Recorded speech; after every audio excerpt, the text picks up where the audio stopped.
অঙ্কুর, আপনাকে ধন্যবাদ। আপনি যেমনটি বলছেন, এটা একটি শিল্প অঞ্চল এবং সাভার আসলে এই অঞ্চলের বিভিন্ন জেলা থেকে বিভিন্ন প্রান্তিক খামারি কিন্তু এই বাজারে মাছের যে আড়তে সেই মাছগুলি আছে।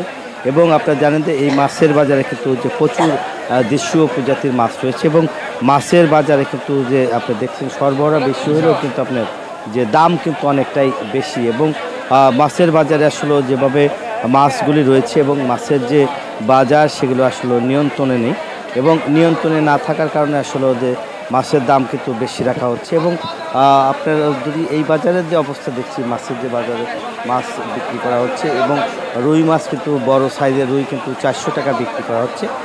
আমরা যদি একটু দেখাই যে বাজারে কিন্তু প্রচুর মাছ রয়েছে এবং দেশি প্রজাতির যেসব মাছ রয়েছে, ইলিশ মাছ কিন্তু যে ছোট সাইজের ইলিশ মাছ বিক্রি করা হচ্ছে 700 টাকা কেজি এবং 700 টাকা কিন্তু যে চিংড়ি মাছ বিক্রি করা হচ্ছে। এবং বাজারে আপনার যদি দেখাই যে বিভিন্ন প্রজাতির মাছ রয়েছে, সেই মাছগুলি দেখতেই পাচ্ছেন যে কই, শিং, চিংড়ি, ইলিশ, রুই, কাতল, অন্যান্য যেসব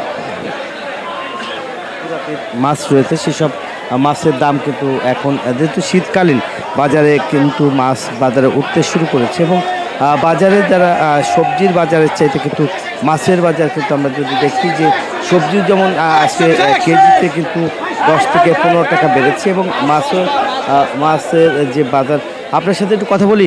মাছের বাজারে মাছের দাম সাধারণ মানুষ বলছে বেশি, আপনারা বলছেন কম, কারণ বাজারে বেশি দাম, এই আড়তে একটু সস্তা পায়, 50টা 80 টাকা কেজিতে সস্তা পায়, আড়তে পাইকারি পায়। এই জন্য এই জায়গা খুচরো কাস্টমার বেশি আসতেছে। সাধারণ জনগণের টাকা নাই তো এই জায়গায় 10টা 50টা বেশি কম পায়, এই জন্য এই জায়গায় আসতেছে।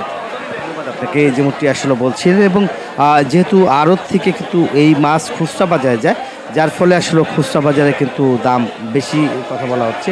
এবং পাইকারি বাজারে আমরা যদি দেখাই যে মাছের যে আড়তগুলোতে কিন্তু ভরপুর মাছ রয়েছে। তার এক্সট্রিম মশার কয়েল প্ল্যান্ট ফাইবার দিয়ে তৈরি, তাই সহজে ভাঙে না, সুগন্ধিযুক্ত ও নিরবিচ্ছিন্নভাবে জ্বলে। ডেঙ্গু, চিকুনগুনিয়া বাহি সহ যে কোনো মশার বিরুদ্ধে দেয় এক্সট্রিম সুরক্ষা।